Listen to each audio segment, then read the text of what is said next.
This is the motion picture trademark of COSVN, the Central Office for South Vietnam. COSVN is the communist organization and command headquarters that is directing the war effort against the Republic of Vietnam.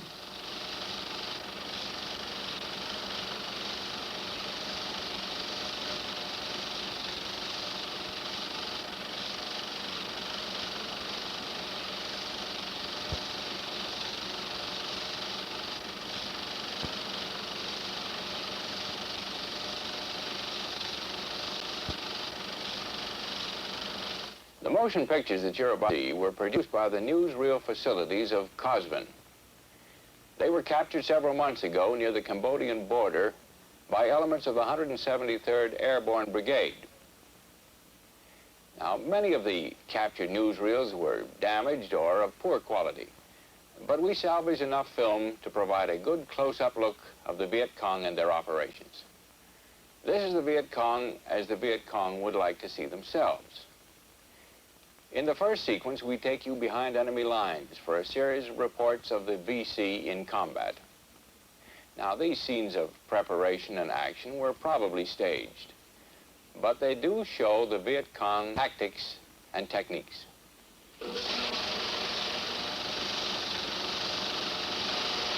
Translated, this title reads, Military Operation by the 9th Viet Cong Main Force Division in retaliation for the bombings of Hanoi and Haiphong. Division members are summoned before the division political officer just prior to move to the attack site. Squad and platoon leaders wear banners proclaiming their determination to avenge the bombings of the North. Similar pledges are printed on cards fastened to the hats of individual soldiers. Here, the division political officer presents ropes to regimental political officers as a sign of his confidence that the battle will be won and prisoners will be taken.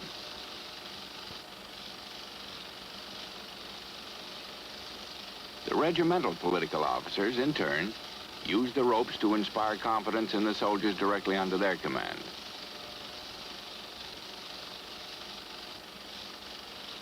The bugler sounds the attack, and the individual platoons and companies move on foot to their respective positions.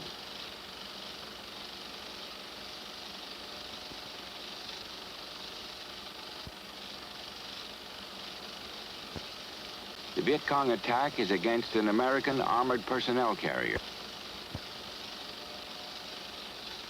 The vehicle is destroyed and several members of its crew are killed.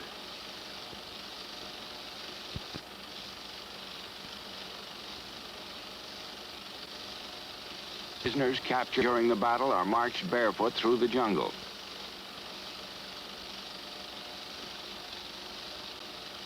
Next, we have a series of newsreel sequences on Viet Cong attacks against Allied units in South Vietnam. With Tay Nin's Black Virgin Mountains in the background, the communists make ready. Women and children carry supplies and ammunition to the designated depots.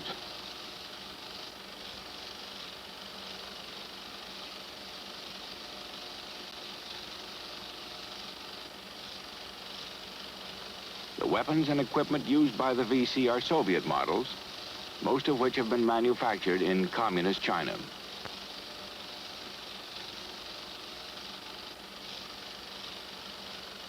The first attack will be against a South Vietnamese outpost, manned by soldiers of the Civilian Irregular Defense Group, the CIDG.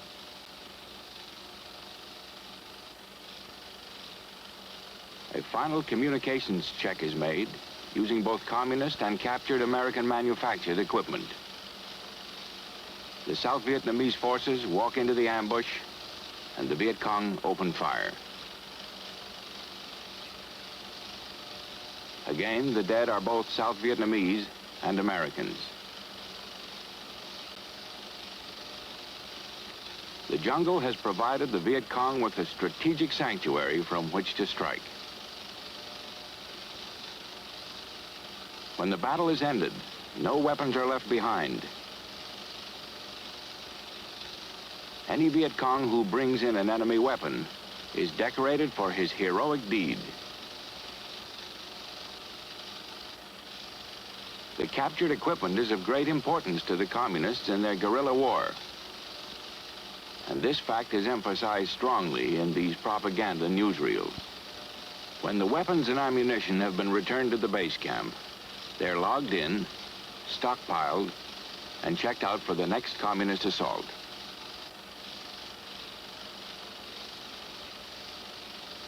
The enemy in the Republic of Vietnam makes use of every tactic, old and new, in guerrilla warfare.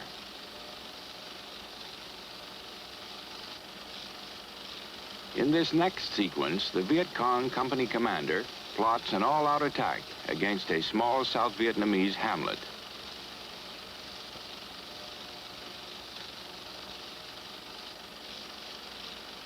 The bugler once again sounds the charge, and the VC stream out of the jungle to overrun the settlement.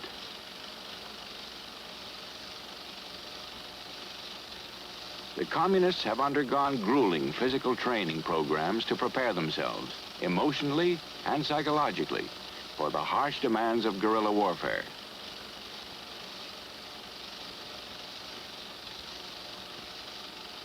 Attacks such as the one shown here are undertaken to harass Allied units in the area.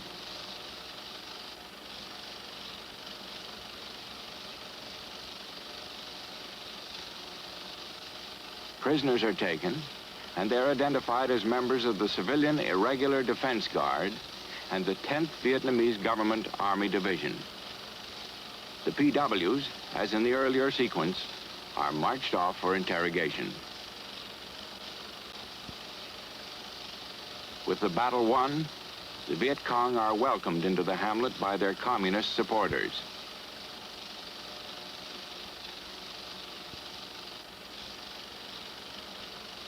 And according to the original newsreel commentary, a special program is presented by the women of the settlement in tribute to their so-called liberators.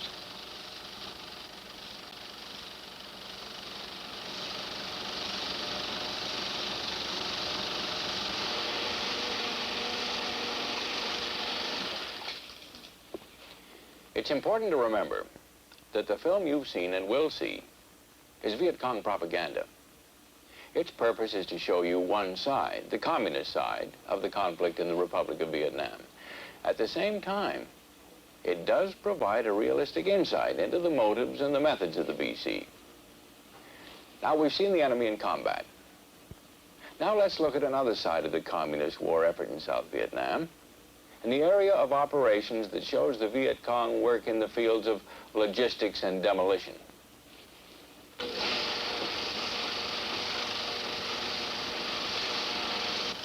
Much of the food, weapons, and equipment used by the Viet Cong is transported into tactical areas by walking the material across the countryside.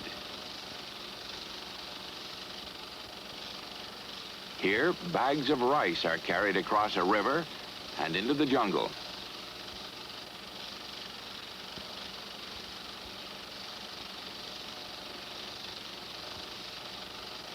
Women, many of them armed, make up more than half of the communist transportation force. Another of the primary means of transportation is by bicycle.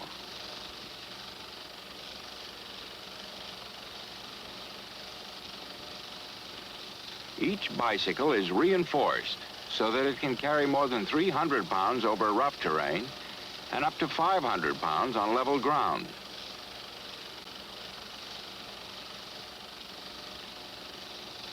The Viet Cong are equally thorough in their utilization of captured weapons and equipment.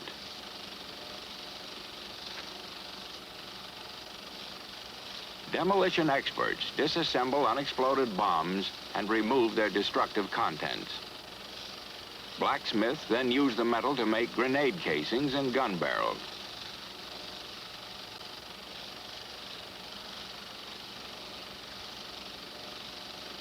In the guerrilla warfare that the Viet Cong are waging, nothing is wasted. Everything is utilized.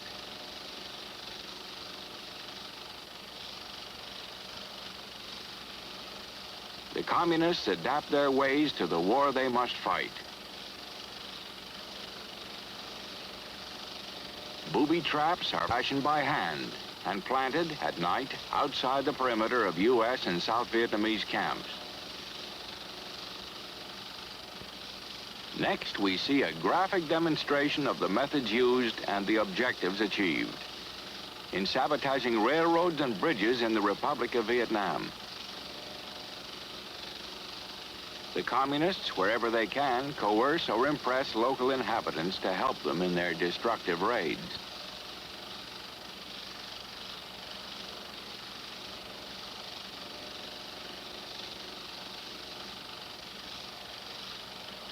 A government train that has been derailed is grim witness to the effectiveness of the VC tactics.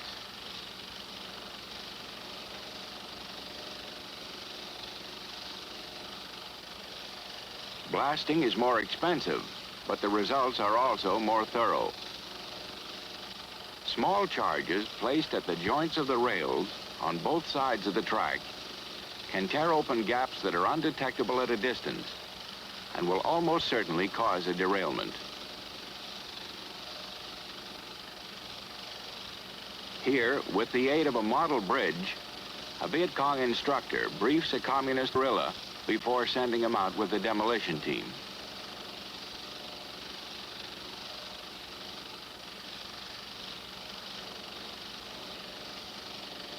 The explosive charge is prepared by other members of the guerrilla unit.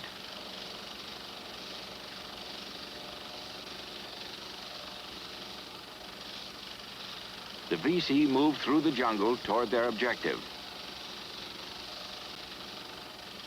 Reaching the bridge, the communist guerrillas climb the span to plant their explosives.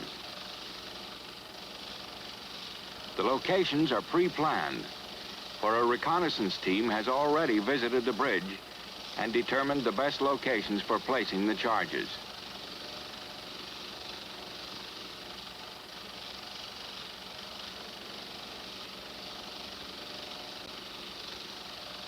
Mission accomplished. The bridge is destroyed.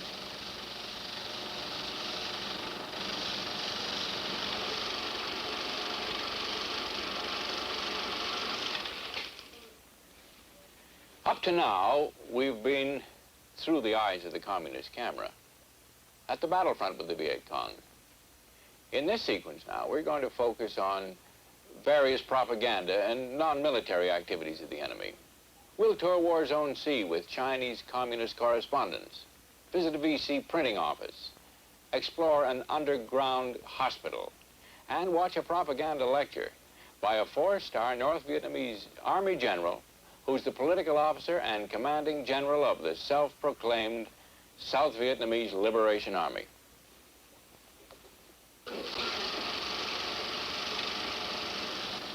This third segment of our captured Viet Cong newsreels opens with banners and signs welcoming communist Chinese riders on their arrival for a tour of COSVN facilities in War Zone C. There is the customary exchange of toasts between the guests and their hosts. And as part of the welcoming reception, the representatives of the two communist nations exchange photographs of Ho Chi Minh and Mao Zedong. An entertainment troupe from North Vietnam is also on hand, and the Chinese riders witness a performance of traditional Vietnamese dances.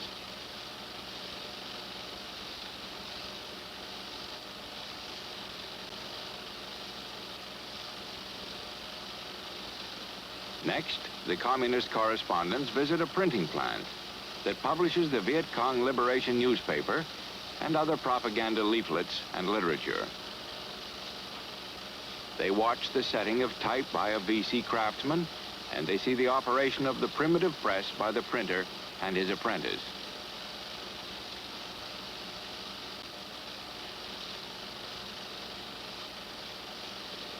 The visit concludes with the presentation to the group of the latest issue of the Viet Cong Liberation newspaper.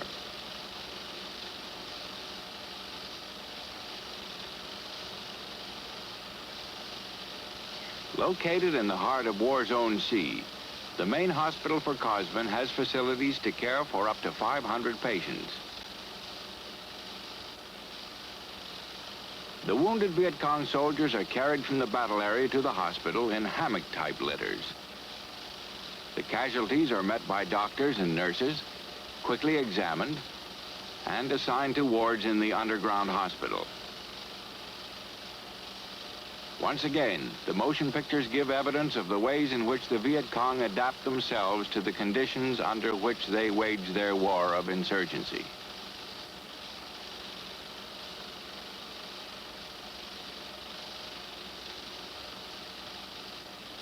In these next scenes, the hospital has a distinguished visitor, a 4-star general, Nguyen Chi Thanh, member of the North Vietnam Politburo and former political officer of the North Vietnamese Army.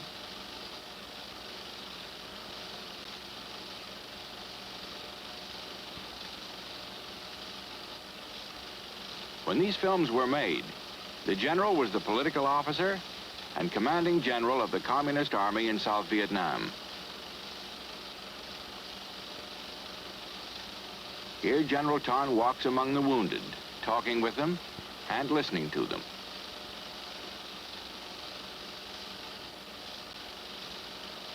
Continuing his tour of the underground facilities, the general commends the hospital staff for its contributions to the Viet Cong war effort. General Thanh has a final visit and a word with a wounded VC soldier, pledging continued reinforcements and communist support from the North. Now, a meeting of COSVN officials held to plan the winter-spring offensive of 1967 and to bolster troop morale for these campaigns. The featured speaker is the chief of the political section of COSVN, Brigadier General Tran Do. The general tells the troops that there are 400,000 men in North Vietnam that can be sent south to aid the Viet Cong forces. In conclusion, he promises that North Vietnam will never negotiate for peace until it has achieved a measure of victory in combat that can be used as a bargaining power in such negotiations.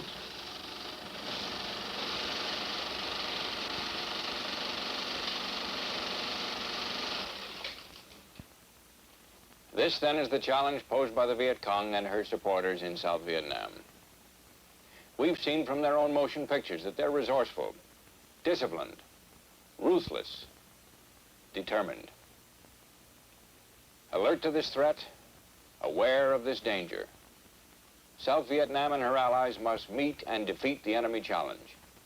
For in this confrontation between communism and freedom, only one can prevail.